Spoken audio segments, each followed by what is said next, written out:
我们从小就相识，相处以后呢，他开始越来越无理取闹，他也是总无缘无故的和我吵架。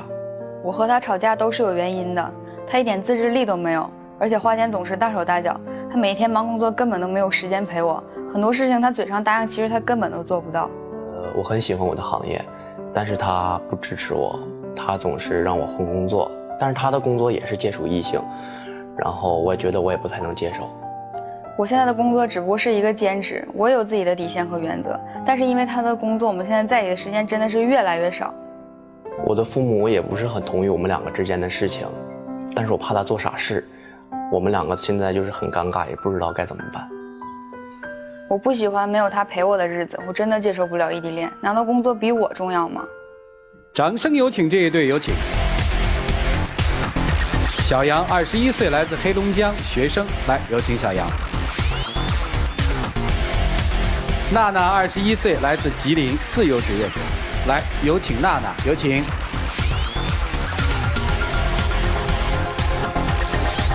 欢迎两位哈，一个黑龙江，一个吉林是吧？对。但是好像说两位号称是青梅竹马，哦，发小，加在一起哈。哦，说的是祖籍是吧？对，中间也是矛盾特别多，总是无缘无故的吵架。不是说吃个饭吗？那我平时吃个饭以前可以，现在怎么吃个饭都不行了吗？那你说总是在生理时期的时候吃那些凉的、辣的。那行，咱也不说吃呗。那逛街怎么了？我想买点东西都不行吗？你总买那些什么平衡车，你说你平常在家玩都可以，但是你上下班也要用。你上下班那玩意儿多危险呢！从二道区到那朝阳区，你又不知道多少公里，多么危险！那我能给你买吗？我像你一样浪费钱了吗？你说你是一个大男生，买1、2千的香水，你出门有必要吗？我一个女生都没说买一两千香水像你那么精致，还得喷点香水。男生嘛，喷点香水很正常。反正我觉得我买的香水肯定是必须得是，我要觉得能实用，而且觉得价格合适，我才会买。那我不说你买香水，你打游戏呢？你多大了？你打游戏还往里面充钱？打游戏充钱不很正常吗？那不就是浪费钱吗？你答应我多少次了？我说攒钱攒钱，我俩说好了，就是每个月就是都要攒些钱，因为已经步入工作了，也不小了，就是想有些积蓄。但是他每次都是口头答应我，就是肯定攒钱。然后有一次我就已经看到他的银行卡余额已经没有钱了。然后结果第2天我再翻他手机的时候，我就看见余额里又有钱了，我就好奇，我问他，他也不说，我就查了一下那个微信转账记录嘛，我看见他妈妈又给他转钱了。那你说咱俩说要攒钱，又不是让你管家里要钱，你每个月工资都就不多不少吧，你自己剩不了吗？你还要回家管家里要钱，我就想让你独立一点。那我的工作是什么？我的工作是，主持人你可能不知道，就是我肯定不知道，你说吧。就是我这个专业呢，因为我是学京剧表演的，因为我们这个平常排戏演出的钱都特别少，然后加上我俩在一块儿的时候，我俩经常出去，吃饭啊什么的，每个月肯定剩不了多少钱。那你觉得这是在乱花钱吗？那你答应我攒钱攒到哪里去了？不还是月月都没吗？然后管家里要钱？我也不是每次都有要，而且是因为实在是没有钱的时候，我才会管家里要钱。那你为什么要骗我呢？你答应我换工作，你换哪里去了？我这个专业属于是我的梦想，我不能轻易的放弃这个专业。那你为什么要答应我换工作呢？你说每次排练，他是学戏曲的嘛，经常就是武生嘛，我老生，然后经常有一些就是翻跟头啊什么的。你说从2、3米高的地方翻下来，然后不是摔到那儿就摔到那儿，他才20多岁就腰肌劳损，你看你身体都什么样了？我觉得就是我干的这个专业，我付出的辛苦，我认为我受的伤是应该的，我不认为这是像你所说的说受伤让我换一个专业，这是很正常的。那不止你受伤，还有呢？那你每次临要演出的时候，你半个月、1个月不回家，咱俩是谈恋爱呢？我一直在，我也很认真的是，我也知道是在谈恋爱，但是咱们就是我这个专业，包括就是经常出去排练，而且有很多演出都是临时通知的。就是前一天晚上才跟我说，而且这种情况你也是知道的。就是他在公司就是一个老好人，只要有人需要他帮忙，他就去配个角啊，对个戏啊。那你说你上班的时候不说什么，你下班呢？下班人家找你你就去，你就不能留点时间给我吗？你多陪陪我不好吗？我们每天白天排戏，那你白天排戏，你说白天排戏我更想笑。那你至于晚上去女同事家对戏吗？你咖啡厅不能对吗？公共场合不能对吗？你要到人家家里去对戏，你对戏你排练的时候我不是没去看过，拉拉扯扯的，你让我怎么想？我好受吗？那你到他家里对戏是不是也拉拉扯扯，然后搂搂抱抱的呀？我这个专业，我能有什么拉拉扯扯？什么叫老好人？我们剧目之间就是应该，比如说谁要是请假了，谁要是特别需要我们的帮助什么的，就是互相帮个忙，就没有你说的像那我们。那你身体不好的时候，你那些给他们配戏的人呢？有人管你吗？不每次去还是我带你去的吗？谁管你了？最简单的，我就是想让你换一份工作。我也想换。你为什么要骗我呢？首先说，我这个不是存在欺不欺骗，我热爱这个东西。你这是善意的谎言呗？梨园行对吧？对。多大学的戏啊？6岁。你答应过他要换工作吗？他答应我不止1次2次了。你逼他改行的原因是什么？是怕他受伤，担心他的身体，还是觉得他跟女演员的不清不楚？到底怕就是担心他的身体，还有就是经常不回家，我俩见面机会真的是太少了。这为啥不回家呢？因为很多都是出差演出，去外地演出，巡演是这意思啊？对，明白了。首先他的工作我也觉得不是很好。当初他跟我说 DJ 是他的梦想啊，而且我也特别就是支持他，但是他当时跟我说是只是做那种白天商演的，就是没跟我说过他去夜店，因为夜店本身我个人理解啊，就是觉得比较乱。那环境怎么乱了？当时我去看你的时候，那么多人管你要微信，没错吧？那我又没加呀。是没加，那保安都把我拉下去了。那不挺安全的吗？怎么可能危险呢？哪有你想那么乱啊？那你来都把你拦下去了。那你说，之前有一次有一个男的尾随你啊，你还好意思提这件事呢？就主持人，就上次，也是我下班了之后，然后我们那个酒吧同事就是下班之后就非要送我回家，我说不用了，我说我男朋友一会儿来接我，然后这时候我就已经给他打电话了，他那个时候睡觉呢，答应我他说可以了，可以来接我，然后他一直没来，我就自己打车走了，我打车走，我已经到那个家门口了，就已经到楼下了，然后我就是那个同事一直还在跟着我。然后我当时就挺慌的，然后但我警惕性也挺高的，然后我就继续给他打电话，我说那个我到楼下了，我说你下来接我一下吧。他还在睡觉呢，就我都已经有人跟到家门口了，你还在那睡觉呢。我那不是排了1天的戏吗？你可不能拿这个当借口啊！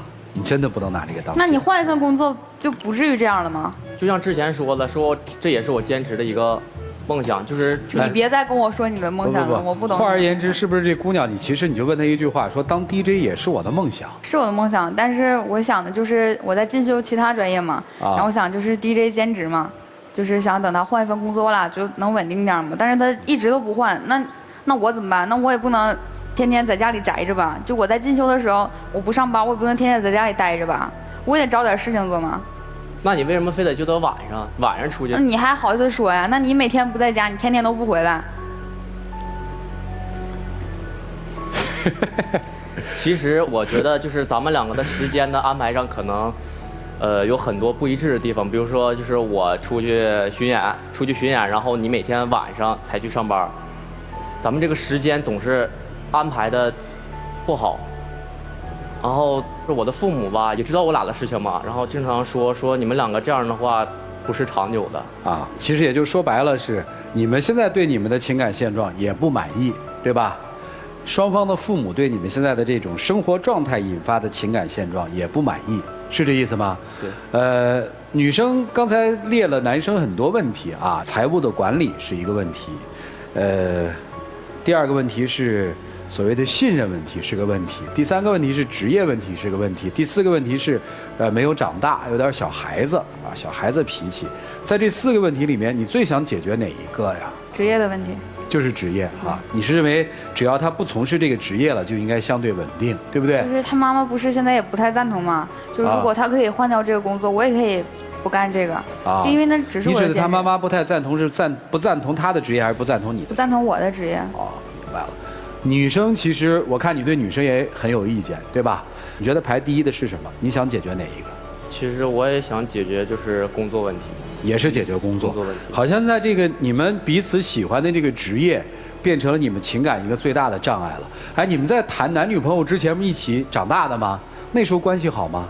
好啊，就是那个时候闺蜜就感觉以前没有这些问题，就不至于因为吃个饭、逛个街都有吵架拌嘴的。也就是说，当你们变成了男女朋友之后，对，一系列的问题反而就都是问题出现了。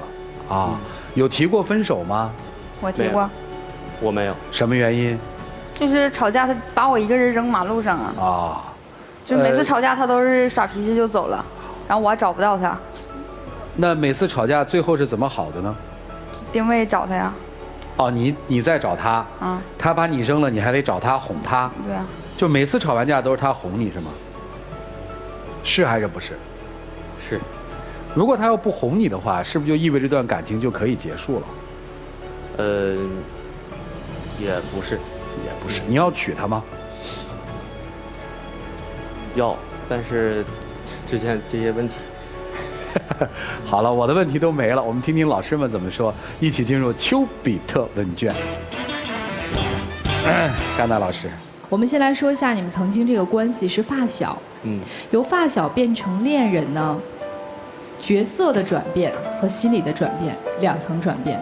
因为曾经是发小，肯定彼此亲密无间，无话不谈；又因为是发小，所以你们都知道对方的弱点和优点。那么角色的转变可能只需要一句话，一个表白，我们就从发小变成了男女朋友。但是心理上的转变是否能跟上角色的转变这么快呢？既然是发小，你应该清楚他为京剧这个梦想付出了多少的努力。你应该知道，在京剧这个行当里面，他摸爬滚打，一天一日的练功，多么的不容易。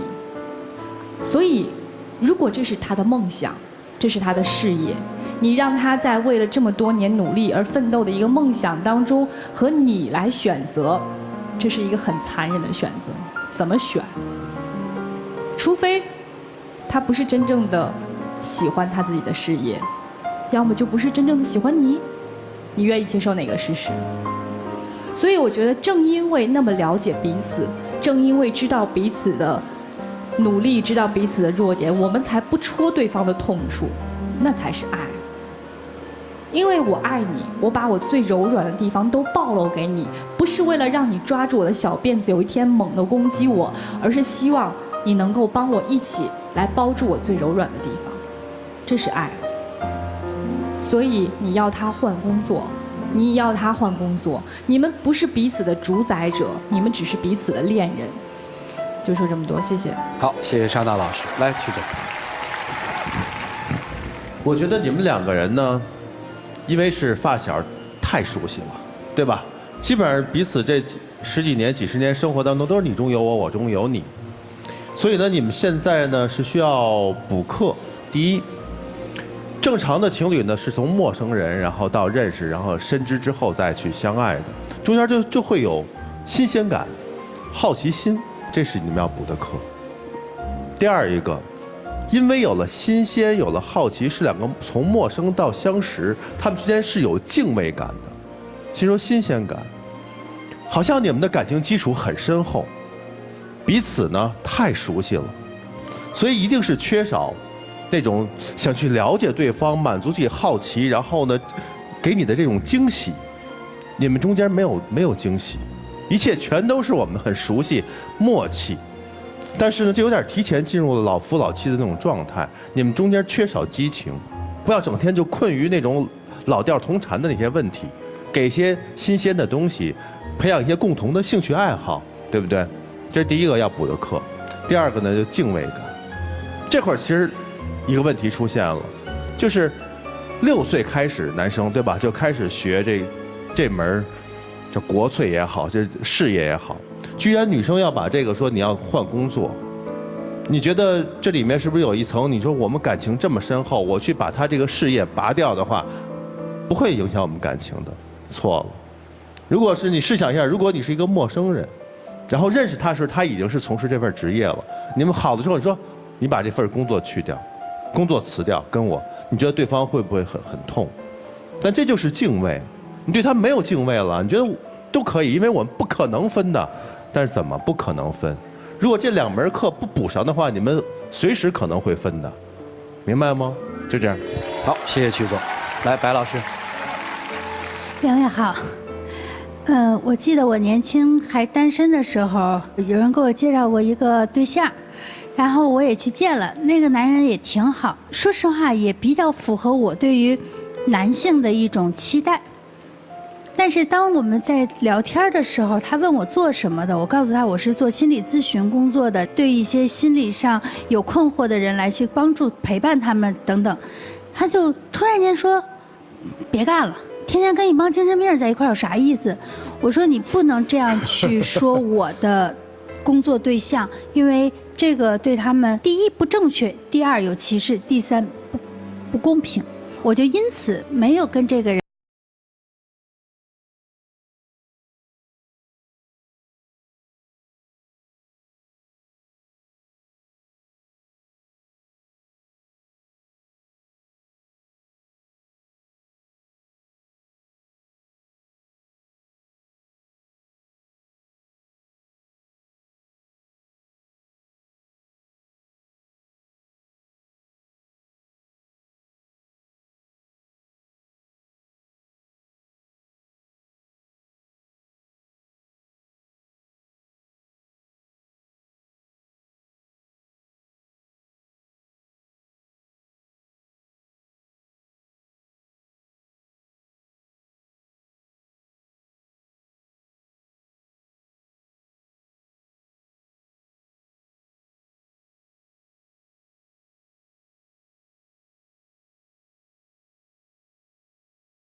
了，或者是人生很平庸、很平凡、很坎坷、很挫折，你担得起吗？所有的一切，他都会说，我是因为你，我的人生才会如此。当然，这个说法肯定也不对，但是没办法，因为你让他，或者他认为是你让他背叛了他自己。所以很多的时候，我们去要求别人来把我搁在第一位来去做一个选择的时候，其实真的分量挺重，重的有的时候我们自己都不知道。每一个人都应该为自己去负责。你到底要不要从事继续你的事业、你的职业、你的爱好、你的梦想等等，跟这个女孩子也没有关系。有事业依然可以在忙碌的时候让你爱的人感受到你在思念他，有事业依然可以让你爱的人在你忙碌的时候感觉你的牵挂，这个不冲突。所以是梦想也好，事业也好，这个筐不是什么东西都往里能装的。你们二位且行且珍惜。谢谢。来，涂老师，你们有没有想过，如果你们俩要是分手的话，还能回到当初的友谊吗？想过这事儿吗？人如果长期的在一起相处1年、2年、3年、4年，甚至10年的时候，我们就会形成一种错觉，就是明天还会见面。对方会习惯性的在你的生活当中出现。我们本来以为友谊转变为爱情那是亲上加亲的事儿，但事实上我们发现，当2个人更加接近的时候，就会侵占对方的领域。2个人还是同事或者是朋友的时候，反而会彼此尊重。那你做你的事业，我做我的事业，而且还会抱有欣赏。但是当知道你马上要变成我的人，我要变成你的人的时候，你倒反而发现学不会彼此尊重的，因为你即将进入我生活当中最重要的领域。你们现在就出现了这样的错觉，太过于亲近，太过于角色的转变，成为爱人，并不能成为我们不尊重对方事业的理由，尊重对方的兴趣爱好的理由。你们当初作为闺蜜、作为发小的时候，你们应该是彼此尊重对方的事业的。你觉得他学京剧不错啊，甚至在舞台之上你会认为那是一种精彩。那为什么现在成为爱人了之后，你倒觉得这份事业成为了你们感情的牵绊？那就是因为你觉得我不仅了解你，而且我要伴随你的一生，所以你的事儿也是我的事儿。但我想其实告诉你，甭管是成为亲人还是爱人，事业始终是自己个人的事儿。虽然事业所带来的附加价值能够成为家庭的经济支撑，但事业上的价值、认同感，只有自己才感受得到。你做 DJ 能够给你带来什么样的风采，只有你自己领略到，他是领略不到的。他会因为你做这份事业充实高兴，所以他也高兴。所以一个非常基础的道理，爱情、婚姻是爱屋及乌，不是这件事情我认为怎么样，而是他认为怎么样。我因为他的情绪波动而产生我自己的喜怒哀乐。所以我倒认为你们应该退回去，退到原来友谊的状态去想一想，当初的尊重是为什么，而现在又为什么喜欢对别人的生活横加干涉？你说呢？行，就这样。好，谢谢涂老师。我其实觉得你们俩分手比较好，基于如下原因：第一，太过熟悉；第二，彼此在现在的这个职业层面，并不互相尊重，甚至开始猜忌；第三，其实是最现实的问题，叫并不稳定。女生让男生换这个职业，不仅仅是因为伤痛是一方面，心疼是一方面，另一方面是来自于对这个职业的不确定，对吧？经济收入捉襟见肘，我怎么知道我的未来是？所以他没有安全感。如果基于此，分开是不是会更好？供你们参考。虽然你哭得稀里哗啦的，当然这东西无法割舍嘛，因为这么多年了。男生你也想一想，就是你有你喜欢的，你有你坚持的，其实从现实来说，那又是不能放弃的。我在想，一个人从6岁开始学戏，15年之后突然跟他说我要不唱了，我能去干嘛？所以如果你们还有感觉的话，都替彼此想一想。这个我特别同意白老师那一段，就如果一个爱我的人不尊重我的职业，或者不理解我的职业的话，都挺苦恼的，因为就意味着你不能全面的接受我。你不是也同样吗？他现在不接受嘛，这叫选择性的爱嘛。我只爱这部分，不爱那部分，那不是真的爱。所以在我看，可能分开会更好。就现在分开会更好。也许你经历了其他，回头看还是好的时候，你再回来嘛。好了，下面的时间留给你们自己，一起进入那几天喝古方红糖，真情60秒。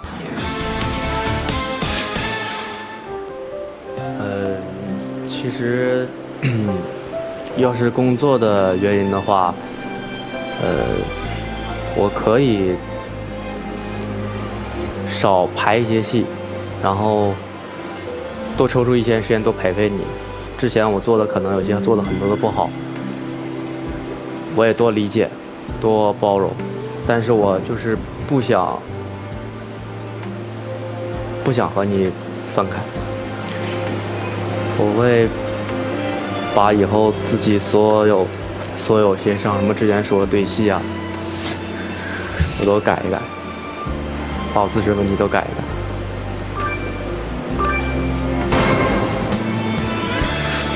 请亮灯啊！谢谢两位年轻人，请回吧。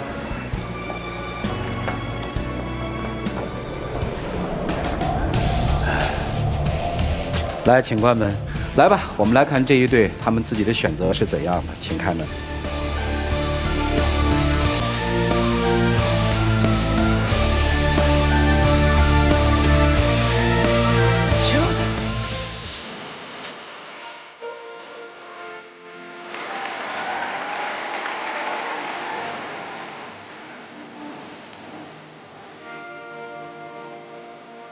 有请我们的小花童，有请。